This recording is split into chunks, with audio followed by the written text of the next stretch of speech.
Bismillahirrahmanirrahim. Assalamualaikum warahmatullahi wabarakatuh. Alhamdulillah wassalatu wassalamu ala Rasulillah wa ala alihi wa sahbihi wa mawalah. La haula wa la quwata illa billah amma ba'd. Hadirin pemirsa RCTP yang berbahagia, alhamdulillah pada kesempatan sore hari ini kita bisa melaksanakan ibadah saum ya. Dan kita juga bisa sama-sama menyaksikan program Ramadan Menyapa kerjasama LP2M YIN Syekh Nurjati Cirebon bersama Radar Cirebon Televisi. Alhamdulillah pada kesempatan sore hari ini kita akan mengupas materi Nuzulul Quran dan Lailatul Qadar, dan telah hadir di tengah-tengah kita semuanya narasumber pada kesempatan sore hari ini, yaitu yang terhormat Bapak Dr. Andes Haji Maman Supriyatman MPD. Selamat sore. Selamat sore. Alhamdulillah, tema kita menarik sekali pada kesempatan sore hari ini. Kita akan mengupas tentang Nuzul Quran dan Lailatul Qadar. Kira-kira apa sih sebenarnya Nuzul Quran itu? Adakah hubungan antara Nuzul Quran dengan Lailatul Qadar? Yang seringkali ini menjadi perbincangan kita semuanya gitu. Apakah Nuzul Quran ini jatuh di malam Nuzul Quran? Tetapi pada satu sisi Nuzul Quran itu dilaksanakan di malam-malam ganjil, terutama di 10 hari yang terakhir. Baik, mungkin untuk mempersingkat waktu, ya kami persilahkan kepada yang terhormat Bapak Dr. Andes Haji Maman Supriyatman untuk menyampaikan materi pada kesempatan sore hari ini. Kami persilahkan. Terima kasih. Bismillahirrahmanirrahim. Assalamualaikum warahmatullahi wabarakatuh. Waalaikumsalam warahmatullahi wabarakatuh. Alhamdulillahilladzi anzala ala abdihil kitaba wa lam yaj'al lahu iwaja. Asyhadu an la ilaha illallah wahdahu la syarikalah wa asyhadu anna Muhammadan abduhu wa rasuluh. Allahumma shalli ala sayyidina Muhammadin wa ala alihi wa ashabihi wa man tabi'ahum bi ihsanin ila yaumil qiyamah. Amma ba'du. Pak Jaja dan pemirsa RCTP yang saya hormati, alhamdulillah hari ini kita memasuki puasa yang ke-15 ya. 14, ada yang 15. Bagi yang ke puasa hari Ahad. Iya. Iya, 14 ya. 14. Kalau yang hari Sabtu berarti 15. Iya. Insya Allah kita akan memasuki tanggal 17 Iya. Ramadan yang di Indonesia sering diperingati sebagai peringatan Nuzulul Quran. Jadi tema kita pada hari ini berkaitan dengan Nuzulul Quran dan apa perbedaannya dengan Lailatul Qadar. Pemirsa yang berbahagia, kita mengenal dua istilah ya, satu Nuzulul Quran, yang kedua Lailatul Qadar. Iya. Nah, keduanya ini mengacu kepada setidaknya 3 ayat. 3 ayat. Yang pertama dalam surat Al-Baqarah ayat 185. A'udzubillahi minasyaitonirrajim. Syahrul Ramadan alladzi unzila fihil Qur'an hudal linnasi wa bayyinatin minal huda wal furqan. Bulan Ramadan adalah bulan diturunkannya Al-Quran sebagai hudan, Iya. sebagai petunjuk linnas, ternyata bagi manusia kan, bukan lil mu'minin loh. Iya. Untuk seluruh umat manusia. Iya, hudan linnas. Iya. Terus wa bayyinatin minal huda. Ini kata sebagian mufassirin ya, dan saya sependapat. Maksudnya ini tafsir ayat bil ayat. Iya, iya. Wa bayyinatin minal. Jadi salah satu pendekatan yang harus kita gunakan untuk memahami Al-Quran adalah memahami Al-Quran dengan Al-Quran. Iya, iya. Kalau tidak ada dalam Quran, baru dalam hadis. Hadis. Gitu. Ini wa bayyinatin minal huda. Yang ketiga Al-Furqan, sebagai pembeda antara yang hak dengan yang batil. Nah, 3 fungsi Al-Quran ini, huda ya kan, huda linnas wa bayyinatin minal huda, yang kedua, yang ketiga Al-Furqan. Itu kalau kita bahas satu persatu bisa masing-masing 3 SKS itu. Iya, Tapi iya, saking dalamnya. pada sore hari ini kita belum akan fokus ke situ ya. Kita akan fokus bahwa kenapa Allah menjadikan bulan Ramadan ini sebagai bulan istimewa. Iya. Menurut Ibnu Katsir, kenapa Allah memilih bulan Ramadan sebagai bulan turunnya Al-Quran gitu ya? Iya. Oleh karena menurut Ibnu Katsir, kemuliaan Al-Quran. Karena itu nanti konsekuensinya ya kesimpulan sebenarnya ini. Kalau kita bisa mengawinkan dua ibadah ya di bulan Ramadan ini, satu membaca Quran atau tadabbur Quran sambil puasa, nah, itu mengawinkan dua ibadah yang luar biasa. Nah, ini rahasianya menurut Ibnu Katsir ya. Kenapa Allah memilih menurunkan Al-Quran itu di bulan Ramadan? Menurut Ibnu Katsir malah tidak hanya Al-Quran, semua kitab suci terdahulu. Suhuf Ibrahim itu tanggal 1 Ramadan. Menurut Ibnu Katsir ya.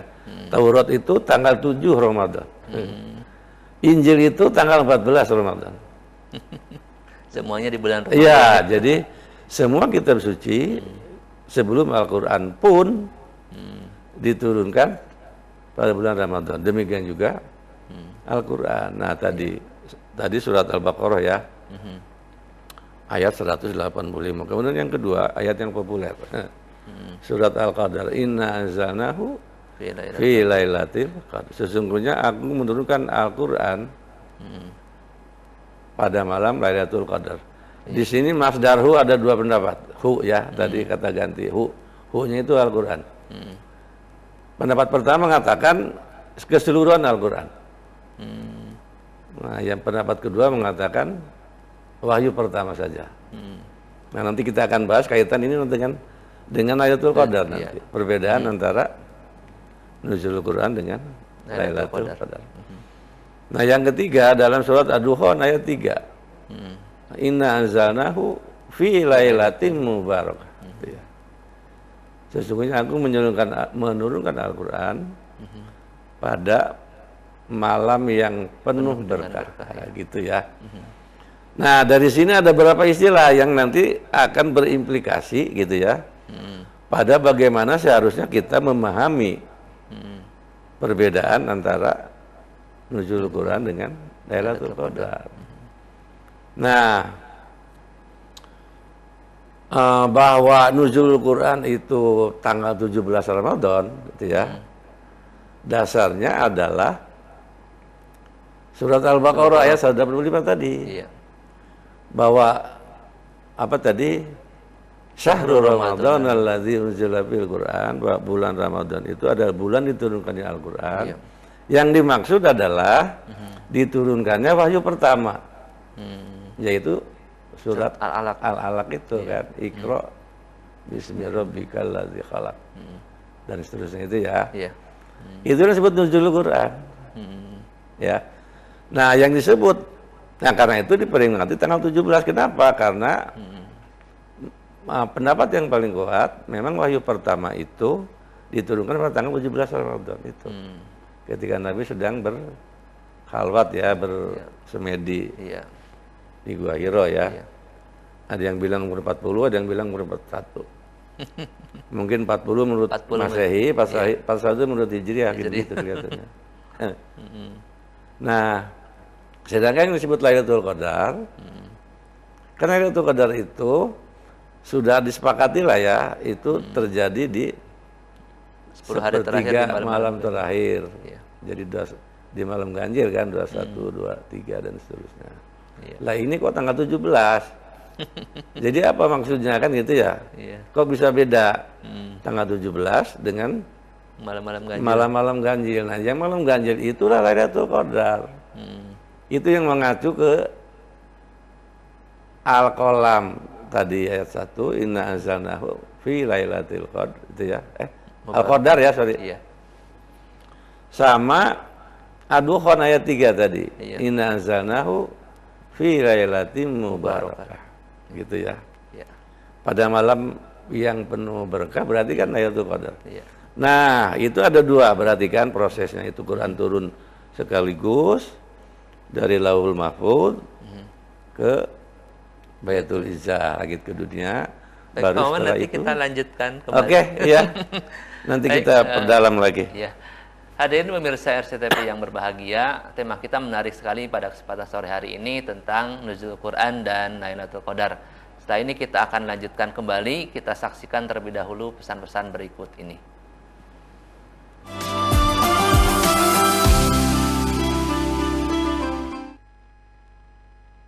Hadirin pemirsa RCTP yang berbahagia, kita lanjutkan kembali pada tema kita di program Ramadan Menyapa, yaitu Nuzul Quran dan Lailatul Qadar.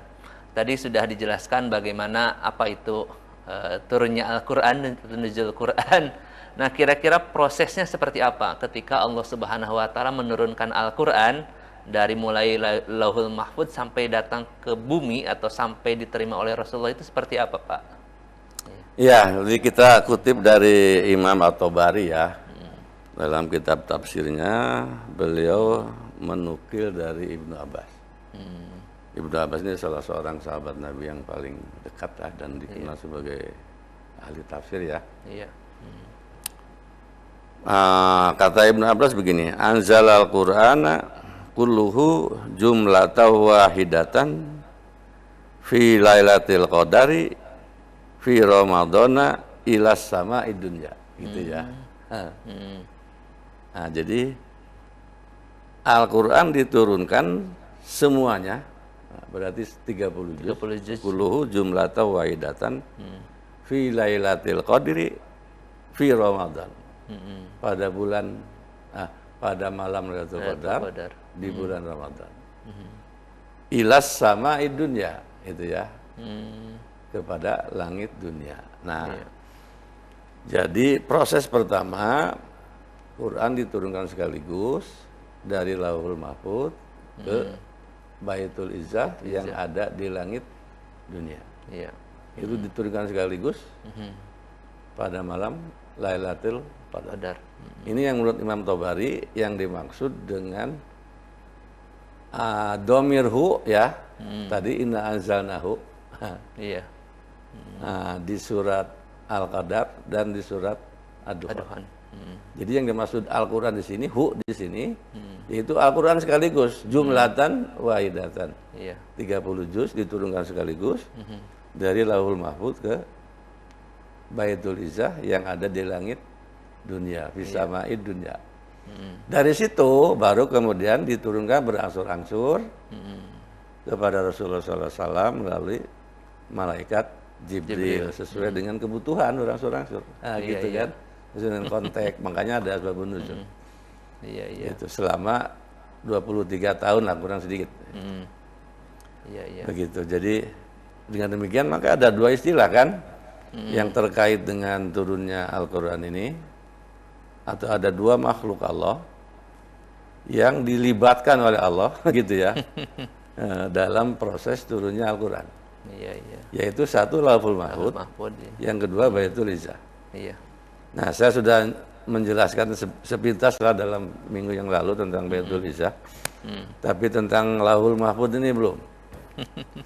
Jadi Lauhul Mahfuz ini disebut 13 kali dalam Al-Quran. 13 kali lah, tapi dengan nama yang berbeda-beda. Ada 3 nama lain, berarti ada 4 dengan Lauhul Mahfuz. Satu Lauhul Mahfuz, yang kedua Ummul Quran atau Ummul Kitab, sorry.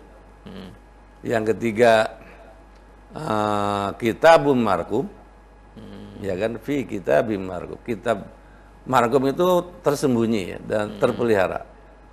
Iya. Jadi Kitabum Marqum berarti kitab yang terpelihara. Ada lagi Kitabum Mubin, yang keempat, berarti kitab yang nyata. Jadi Lauhul Mahfuz, Ummul Kitab, Kitabum Marqum, Kitabum Mubin. Itu secara bahasa. Nah, secara istilah Lauhul Mahfuz itu adalah sebuah tempat yang rahasia tadi, Al-Marqum kan? Tersembunyi. Sampai Nabi pun dalam peristiwa Mi'raj itu tidak ada cerita beliau masuk ke Lauhul Mahfuz, nggak ada kan? Iya. Nggak ada, adanya di apa namanya sampai di Sidratul Muntaha kan. Rahasia. Iya, iya. Nah, kita mengetahui ini oleh karena banyak sekali ayat dalam Al-Quran itu yang menjelaskan tentang itu. Misalnya dalam surat An-Naml ya, ayat 27. Wa ma min ghaibatin fis samai wal ardi illa fi kitabim mubin. Wa ma min ghaibatin. Tidak ada yang gaib, tidak ada yang tersembunyi di langit dan di bumi. Iya, iya. Illa fi kitabim mubin. Nah, berarti kecuali semuanya sudah tertulis gitu kan di dalam Kitabul Mubin. Itu nama lain dari Lauhul Mahfuz tadi. Jadi kalau begitu Lauhul Mahfuz itu apa? Berdasarkan ayat ini, maka Lauhul Mahfuz adalah tempat di mana Allah menuliskan semua peristiwa yang akan terjadi di alam dunia ini sejak menciptakan pertama kali sampai nanti. Hanya Allah yang tahu. Hanya Allah yang tahu. Nabi pun tidak dikasih tahu. Iya, iya. Dan para ulama memang tidak menjelaskan juga tempatnya di mana itu. Di langit pertama kah? Ada yang ketujuh? Ada yang bilang di langit ada di ujung. apa di aras, apa di samping aras, apa di atas kursi, apa di samping kursi, itu rahasia. Fi kitabim marqum. Yang tersembunyi. Sampai Nabi pun tidak pernah dibawa ke situ. Iya. Kalau ke surga ke neraka pernah ya? Iya. Di Mi'raj itu? Iya, di peristiwa Isra Mi'raj Iya. itu digambarkan. Tapi ke situ enggak. Itu tempat rahasia. Jadi menurut sebagian ulama memang Lauhul Mahfuz ini merupakan salah satu dari 4 makhluk Allah yang tidak akan dibinasakan. Oh, iya, iya. Dengan kiamat. Iya. Makhluk yang lain semua binasa kecuali 4. 1 Lauhul Mahfuz. 2 aras. 3 surga. Iya. 4 neraka. Nah, kalau surga neraka mampus gimana dong? Nggak abada kan? Iya. Nah, iya dong. Nah ternyata ada 2 lagi selain surga neraka itu. Yaitu Lauhul Mahfuz dan aras tadi. Iya. Nah tentang aras itu nanti. Iya. Nah Baitul Izzah saya ingin jelaskan sedikit. Adalah sebuah tempat di langit pertama sudah jelas itu. Bisama dunya ya. Yang terlihat oleh mata. Nah jadi langit pertama. Iya. Langit pertama itu langit di mana ada bintangnya. Iya. Karena inna zayyana sama dunya bizinatinil kawakib ya kan? Iya. Aku hiasi bintang dunia dengan bintang-bintang, berarti yang ada bintangnya itu masih langit dunia. Iya. Masih langit pertama, cuman Baitul Izzah itu adanya di mana rahasia juga. Rahasia Allah, iya. Nah, apakah di bintang yang mana kan? Nggak ada yang tahu. Tapi di langit pertama, Iya. yaitu diyakini sebagai tempat transit Al-Quran. Jadi Lauhul Mahfuz transit Baitul Izzah, Malaikat Jibril diturunkan kepada Malaikat Jibril untuk disampaikan kepada Nabi Muhammad secara berangsur-angsur dari Baitul Izzah itu. Iya. Sesuai dengan konteks peristiwa dan kebutuhan ya kan. Yang lalu ini nanti menimbulkan atau melahirkan apa yang dalam ulumul Quran disebut sebagai asbabun nuzul atau sebab-sebab turunnya ayat Al-Quran. Iya. Nah selanjutnya ketika Al-Quran itu di Baitul Izzah kemudian diturunkan secara berangsur-angsur itu kan pada saat Nabi di Mekah disebut dengan ayat Makkiyah. Iya. Di Madinah ayat Madinah itu kira-kira ada ciri tersendiri atau tidak? Oh iya. Seperti itu. Itu sebenarnya tema sendiri ya, tapi secara garis besar sebagaimana yang kita bisa baca dalam kitab-kitab standar lah ya. Ayat Makkiyah itu pendek-pendek. Nah, gitu kan. Ayat Makkiyah itu adalah ayat yang diturunkan waktu Nabi berada di Mekah. Iya. Atau sebelum hijrah ke Madinah, ya kan. Kemudian isinya tentang iman. Ya kan? Akidah, tauhid. Akidah ya. Nah, kalau di Madinah itu tentang ibadah dan muamalah. Kemudian ayat suratnya panjang-panjang. Lah sekarang pertanyaannya, puasa diturunkan kapan? Nah gitu. Apakah waktu di Mekah atau waktu di Madinah. Nanti ini kaitan dengan banyak hal ya. Iya. Tentang kan kama kutiba alal ladzina min qablikum ya kan? Iya. Kutiba alaikumusiyam, diwajibkan atas kalian berpuasa sebagaimana kami wajibkan atas umat terdahulu sebelum kamu. Nabi sempat loh melaksanakan puasa dengan syariat umat terdahulu. Iya. Sebelum beliau menerima ibadah puasa seperti yang kita Syariatnya Injil yang sekarang. Iya, itu sempat. Iya. Nah, kapan itu? Apakah waktu di Madinah atau di Mekah? Iya. Masih di Mekah. Nanti bisa kita bahas lagi. Baik, nanti menarik sekali kita lanjutkan kembali, Pak. Baik, hadirin pemirsa RCTP yang berbahagia, ya tema kita menarik sekali pada kesempatan sore hari ini. Namun kita akan saksikan terlebih dahulu pesan-pesan berikut ini.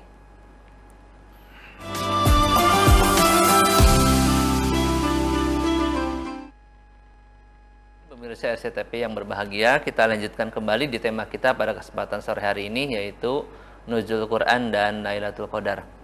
Pak Maman, selanjutnya setelah ini kira-kira bagaimana implikasi ya antara syariat puasa dengan Nuzul Quran itu? Bisa dikatakan Nabi selama masa hidup Nabi itu kira-kira berapa kali nih sampai menghatamkan Al-Quran? Iya. Atau kemudian para sahabat juga menghafalkan Al-Quran, itu seperti apa? Gitu. Iya, jadi kan di dalam surat Al-Baqarah itu ya tentang kewajiban puasa. Ya ayyuhalladzina amanu kutiba alaikumusiyam. Wahai orang beriman, diwajibkan atas kalian berpuasa kama kutiba alal ladzina min qablikum. Sebagaimana aku telah wajibkan kepada umat sebelum kamu. Kan gitu ya. Ternyata Nabi Muhammad SAW sebelum diturunkan syariat puasa sebagaimana yang kita laksanakan sekarang ya. Itu pernah melaksanakan ibadah puasa syariat sebelumnya, ini diturunkan kepada Nabi Isa ya. Nabi Isa. Iya. Iya. Dan syariat puasa yang diturunkan kepada Nabi Muhammad yang kita amalkan sekarang ini baru turun pada bulan kedua Hijriah. Itu tepatnya 17 bulan setelah Nabi hijrah ke Madinah. Iya. Berarti sudah hampir berapa tahun? Dua Hijriah ada ya? Iya, 2 Hijriah ya. Pertanyaannya kan ada apa kan 17 bulan itu? Iya. Jadi ada 3 peristiwa tuh waktu itu ya. Tanggal 17 bulan setelah Hijriah itu setelah perjanjian Hudaybiyah yang terkenal itu. Iya. Kemudian Bani Israel mengkhianati perjanjian Hudaybiyah itu. Kemudian terjadilah momen paling penting dalam sejarah Bani Israel ya. Tanggal 17 ya. 17 bulan setelah Hijriah itu ya. Ada 3 momen. Satu, perpindahan kiblat. Iya. Nah, dari Yerusalem ke Mekah. Yang kedua, nasah dan mansuh ya kalau istilah kita ini. Penghapusan dan penggantian hukum. Tentang tadi kiblat ya yang pertama. Perubahan arah kiblat. Iya. Yang kedua, perubahan hukuman bagi pezina. Nah, ini nanti bahasan tersendiri. Bahasan sendiri lah ya. Nah, yang ketiga ini yang relevan. Yaitu penetapan syariat puasa baru. Nah, begitu. Iya. Syariat puasa lama itu dimulai dari terbenam matahari. Maghrib. Iya. Sampai terbenam matahari hari berikutnya. 24 jam. Berarti sehari semalam. Hari semalam. Tiap bulan sekali, tiap awal bulan, gitu loh. Berarti sebulan sekali. Jadi setahun cuma 12 kali. Iya. Cuman seharinya itu 24 jam. Nah, sama, tidak boleh makan, tidak boleh minum, tidak boleh campur gitu ya. Nah, kemudian dirubah. Iya. Berarti kalau Nabi berada di Madinah itu 12 tahun, ya kan? Iya. Beliau itu berpuasa dengan syariat yang sekarang selama 10 kali kan berarti. Karena itu turun pada tahun 2 2 Hijriah. Hijriah. Nah, kemudian oleh karena apa namanya yang kemarin saya jelaskan ya minggu kemarin bahwa salah satu alasan kenapa bulan puasa itu disebut bulan Ramadan adalah satu oleh karena bulan Ramadan adalah bulan diturunkan Al-Quran. Tadi nuzul Quran sama Lailatul Qadar udah kita jelaskan. Yang kedua oleh karena setiap bulan Ramadan malaikat Jibril turun. Menemui Nabi Muhammad atas perintah Allah untuk tadarus membacakan Al-Quran, ya kan? Iya. Nah, padahal waktu itu wahyu belum turun semua kan? Iya. Karena baru lengkap selesai, itu ya. pada terakhir. Berarti yang dibacakan malaikat Jibril apa? Iya. Iya kan? Apakah wahyu yang sudah turun saja?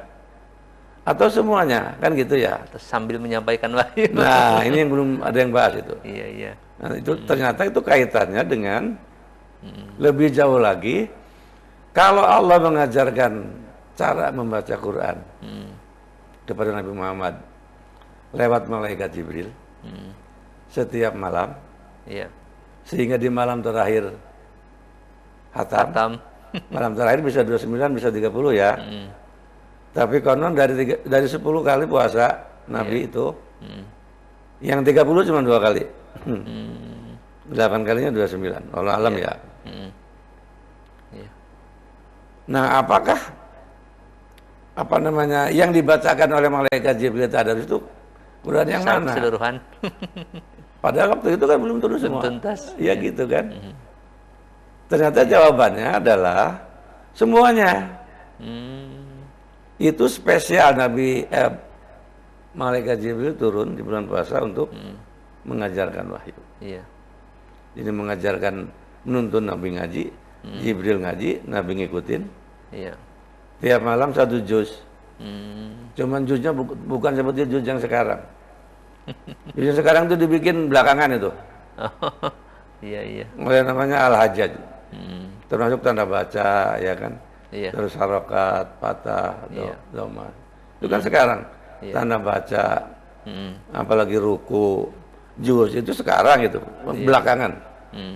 Jadi waktu itu belum ada. Jadi Nabi tidak pakai itu. Nabi tidak pakai itu. Ini yang belum banyak yang Banyak dikaji. nggak ada yang Ya. mempertanyakan. Iya.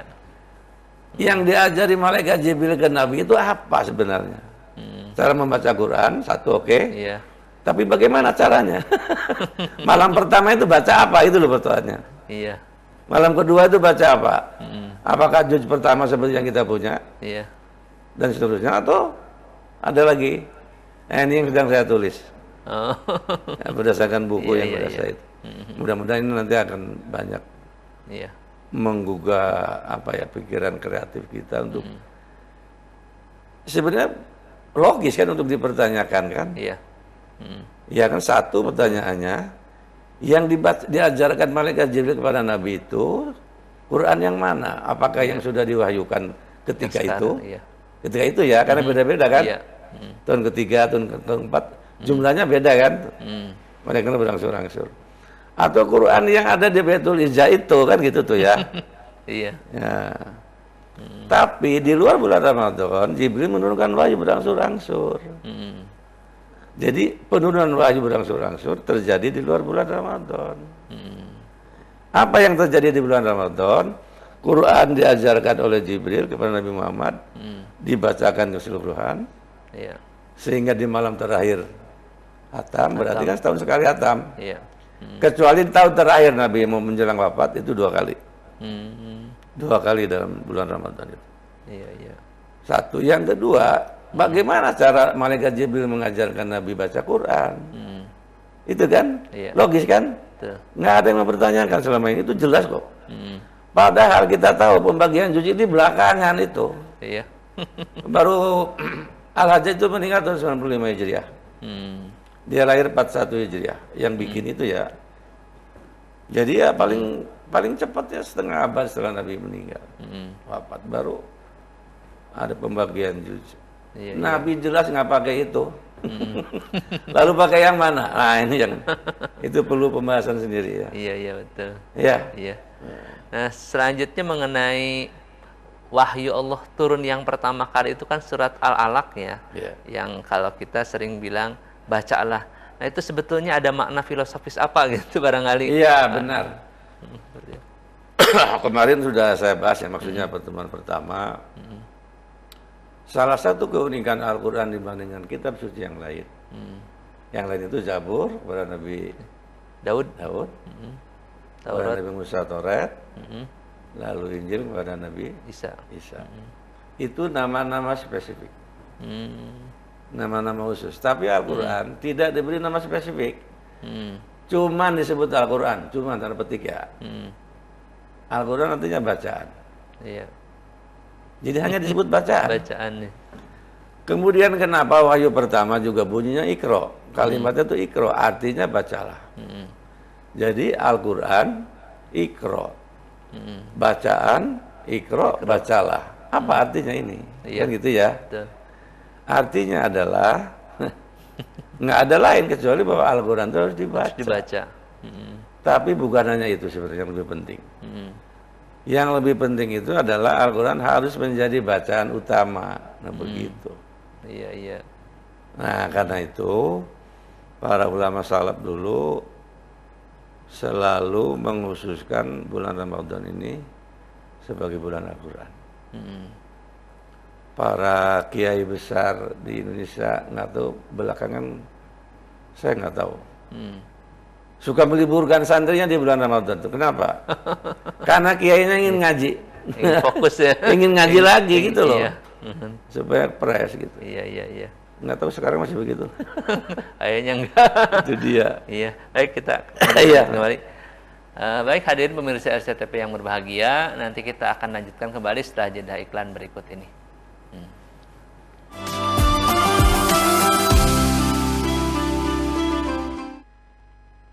Hadirin pemirsa RCTP yang berbahagia, masih di tema kita pada kesempatan sore hari ini yaitu Nuzul Quran dan Lailatul Qadar. Tadi sudah dijelaskan terkait dengan bagaimana proses turunnya Al-Quran dan lain-lain ya. Selanjutnya kira-kira menurut Pak Maman, apa sih sebetulnya pentingnya atau urgensi Al-Quran buat kita manusia sehingga kita diperintahkan untuk membaca itu? Iya. Inilah saya kira muaranya ya. Kenapa bulan Ramadan disebut bulan Al-Quran? Dan kenapa Allah memilih bulan Ramadan sebagai bulan diturunkannya Al-Quran? Bukan di bulan lain loh ya. Iya. Karena Ramadan dengan Al-Quran ini tidak bisa terpisahkan. Merupakan satu kesatuan. Implikasinya adalah kita diberi kesempatan oleh Allah untuk melipat gandakan amal soleh di bulan Ramadan ini. Iya. Yaitu dengan mengawinkan dua ibadah utama yang spesial ya kan. Iya. Datangnya setahun sekali dan Ramadan ini kan mengawinkan dua ibadah spesial itu apa? Satu puasa, yang kedua membaca Al-Quran. Jadi makin banyak kita membaca Al-Quran di bulan Ramadan, maka insya Allah pahalanya berlipat ganda. Karena ada satu, saya kutip waktu pertama itu ya,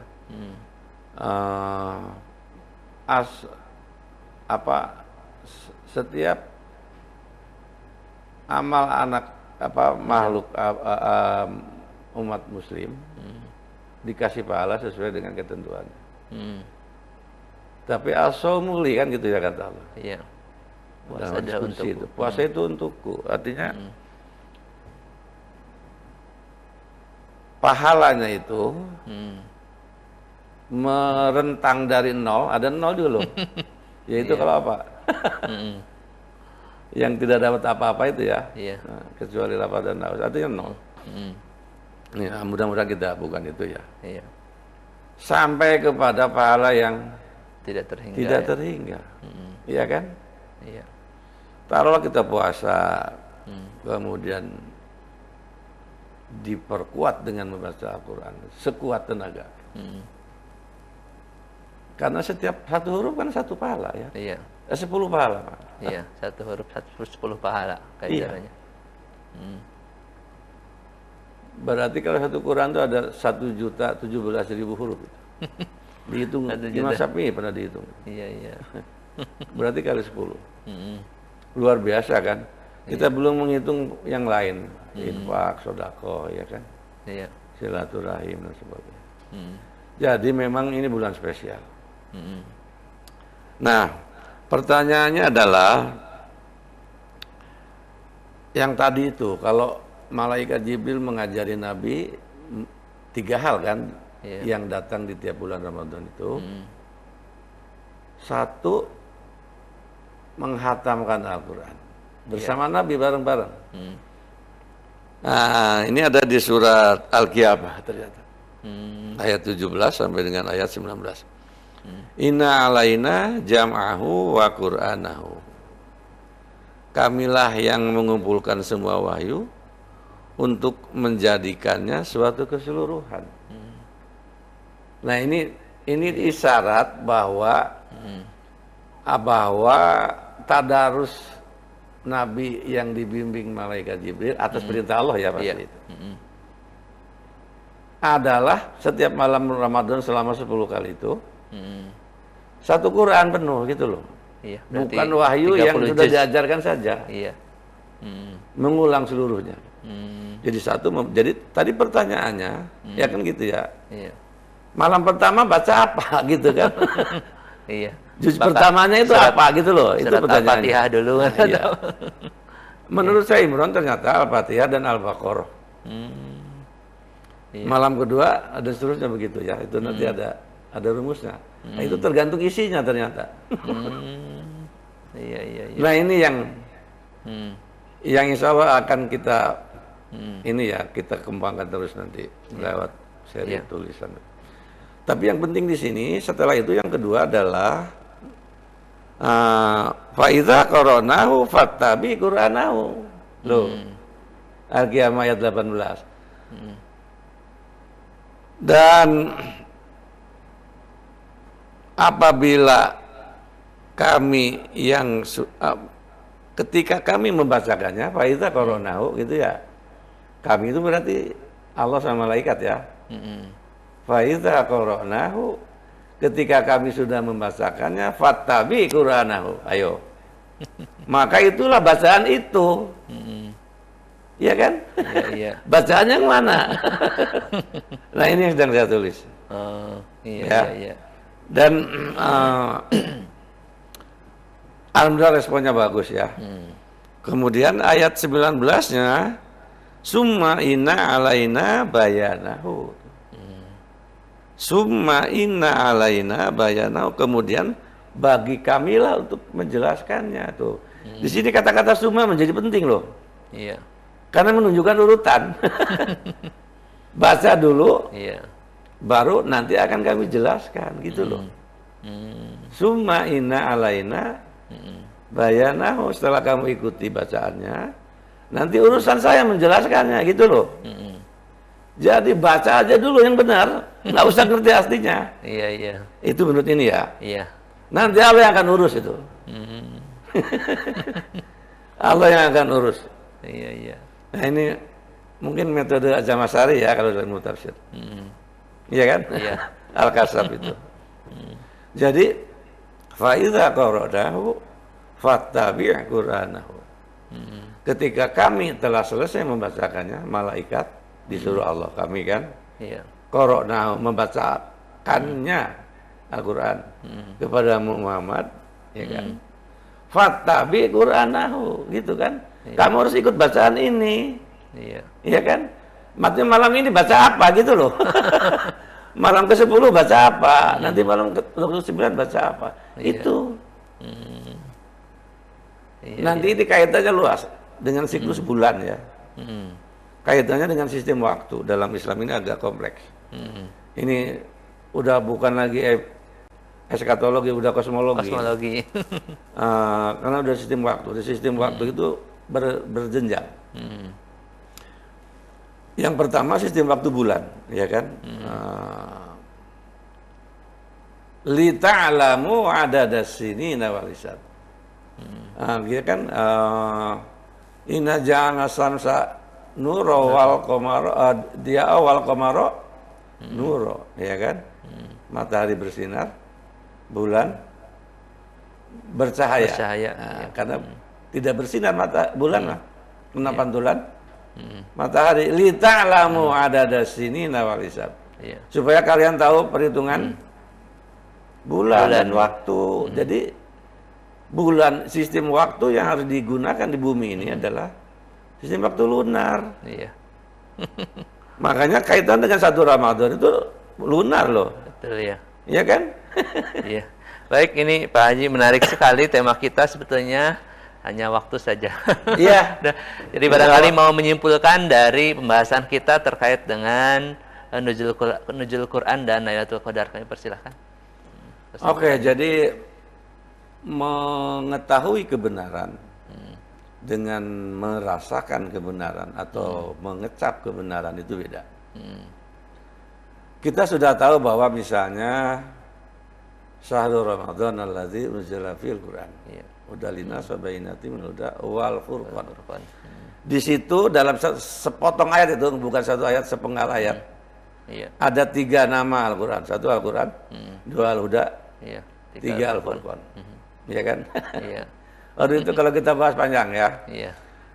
Kita sudah tahu, tapi apakah kita sudah merasakan Al-Quran sebagai bacaan? Iya kan? Sudah kita merasakan bacaan Quran yang benar, itu nanti Allah akan menuntun kita untuk memahami apa isinya. Summa inna alaina bayanahu. Summa ini penting, menunjukkan urutan kan? Baca dulu, nanti aku yang akan urus pemahamanmu, gitu loh. Itu Al-Qiyamah 18 ya. Jadi karena itu mari kita jadikan bulan puasa ini sebagai bulan pembelajaran Al-Quran. Mumpung masih ada waktu. Mumpung masih 2 minggu lagi. Baik, hadirin pemirsa RCTP yang berbahagia, alhamdulillah ya kita sudah membahas tema kita tentang Nuzul Quran dan Lailatul Qadar. Oleh karena itu, mari kita sama-sama isi waktu yang tinggal beberapa hari ke depan untuk sama-sama belajar Al-Quran. Tidak hanya membaca, tapi juga mengkaji dan juga mengamalkan isinya di dalam kehidupan kita sehari-hari. Baik, itu saja yang bisa saya sampaikan atas nama moderator. Kurang dan lebihnya mohon maaf yang sebesar-besarnya. Terima kasih Pak Haji Maman. Sekian, Assalamualaikum warahmatullahi wabarakatuh. Waalaikumsalam.